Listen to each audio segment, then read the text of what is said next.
இங்க பூமாதேவிங்கிற ஒரு பொண்ணு காலேஜ் ஃபர்ஸ்ட் இயர் ஜாயின் பண்ணிருக்காங்க. அங்க சீனியர்ஸ் எல்லாம் ஜூனியர்ஸ் ரேக் பண்ணிட்டு இருக்கும் போது அங்க இருக்க ஒரு பையனை பார்த்துட்டு டான்ஸ் ஆட சொல்ல உடனே நம்ம ஹீரோவும் பயங்கர மாசா டான்ஸ் ஆடிறாரு. இதெல்லாம் அங்க இருந்து பார்த்துட்டு இருந்த துர்காங்கிற பொண்ணுக்கு நம்ம ஹீரோ மேல லைட்டா கிரஷ் வந்துருது. இப்போ நம்ம ஹீரோயின் கிளாஸ்ல இருக்கும்போது அங்க வந்து ப்ரொஃபஸரும் எல்லார்கிட்டையும் நீங்க எதுக்காக இந்த கோர்ஸ் சூஸ் பண்ணீங்கன்னு கேக்குறாங்க. இதுக்கு எல்லாருமே எங்களுக்கு வேற எந்த கோர்ஸுமே கிடைக்கலங்கிற மாதிரி சொல்ல நம்ம ஹீரோயின் மட்டும் தான் நான் ஒரு புக் எழுதணுங்கிற மாதிரி ஒரு எய்மோட பேசுறாங்க. இதை கேட்டு ப்ரொஃபஸருமே இப்ப நம்ம ஹீரோயின் அப்ரிஷியேட் பண்றாங்க. ஒரு நாள் விக்ரம் கிரவுண்ட்ல விளையாடிட்டு இருக்கும் போது அங்க வந்து துர்காவும் நம்ம ஹீரோ கிட்ட கொஞ்சம் ஃப்ளர்ட் பண்ற மாதிரி பேசுறாங்க. அப்போ வந்து ரெண்டு பேருமே கொஞ்சம் ஃப்ரெண்ட்லியா பேசிக்க ஆரம்பிக்கிறாங்க.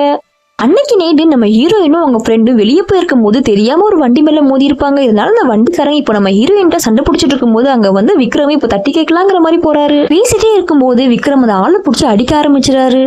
அந்த ஆளு ஒரு போலீஸ்காரரா இருக்காரு. இப்போ அவரு விக்ரம போலீஸ் ஸ்டேஷன் கூட்டிட்டு போய் பயங்கரமா வச்சு செஞ்சிடறாரு. இதை கேள்விப்பட்ட ஹீரோயினுமே இப்ப விக்ரம பாக்குறதுக்காக ஹாஸ்டல் ரூமுக்கே வந்துடுறாங்க. ஹீரோயின் ஹீரோக்கு மருந்து போட்டுட்டு இருக்கும் போது உங்களை பார்க்க எங்க அம்மா மாதிரியே இருக்குன்னு சொல்லி அவர் ஃபிளர்ட் பண்ண ட்ரை பண்ண இதனால கடுப்பான ஹீரோயின் இப்ப அங்கிருந்து எந்திரிச்சு கிளம்பிடுறாங்க. ஆனா நம்ம ஹீரோ விடாம ஹீரோயின் பின்னாடியே சுத்தி எப்படியாவது பேசணுங்கிற மாதிரி ட்ரை பண்ணிட்டு இருக்காரு. இப்போ ரெண்டு பேருமே ஓரளவுக்கு நல்ல ஃப்ரெண்ட்ஸா மாறிடுறாங்க. ஒரு நாள் நம்ம ஹீரோயினுக்கு கால் பண்ண ஹீரோ என்கிட்ட இந்த மாதிரி புது படத்தோட கேசட்டுக்கு வா பாக்கலாங்கிற மாதிரி கூப்பிட நம்ம ஹீரோயினும் சரி வரேங்கிற மாதிரி ஒத்துக்கிறாங்க.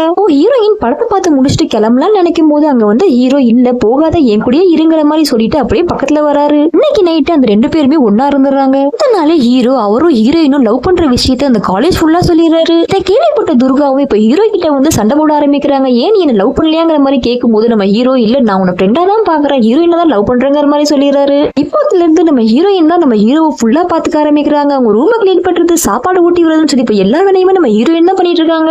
ஹீரோயின் ஒரு காலேஜ் டிராமால சேர்ந்திருப்பாங்க. அங்க துர்கா பயங்கரமா பர்ஃபார்ம் பண்ணிட்டு இருக்கும் போது நம்ம ஹீரோயின் எதுவுமே தெரியாம ரொம்ப சொதப்பிட்டு இருக்காங்க. இப்போ வேற வழியே இல்லாம ஹீரோயினும் துர்கா கிட்டே போய் கேக்குறாங்க என்ன கொஞ்சம் சொல்லி கொடுக்க முடியுமான்னு சொல்லி இப்படி ஹீரோயின் ரெக்வஸ்டா கேட்கறதுனால இப்போ துர்காவும் சரி ஓகேன்னு ஒத்துக்கிறாங்க. இப்போ ஹீரோயினுமே அந்த டிராமால பயங்கரமா பர்ஃபார்ம் பண்ணிடுறாங்க. இதனால எல்லாருமே கை தட்டிட்டு இருக்காங்க. இதெல்லாம் பார்த்த ஹீரோ இப்ப கொஞ்சம் டென்ஷன் ஆகி உட்காந்துட்டு இருக்காரு. டிராமா முடிச்சுட்டு வெளியே வந்த ஹீரோயினும் ஹீரோவை பார்த்துட்டு நான் எப்படி பண்ணங்கிற மாதிரி கேக்குறாங்க. அது ஹீரோ நீ நல்லா எல்லாம் பண்ணலாம் ஆனா நீ ஒரு பொண்ணுங்கிறதுனால இத்தனை பேர் கை தட்டுறாங்கிற மாதிரி சொல்றாங்க. இதை கேட்டதுமே இப்ப ஹீரோயின் பயங்கரமா அப்செட் ஆயிடுறாங்க. இங்க இருந்துதான் இப்போ ரெண்டு பேருக்குமே பிரச்சனையே ஸ்டார்ட் ஆகுது.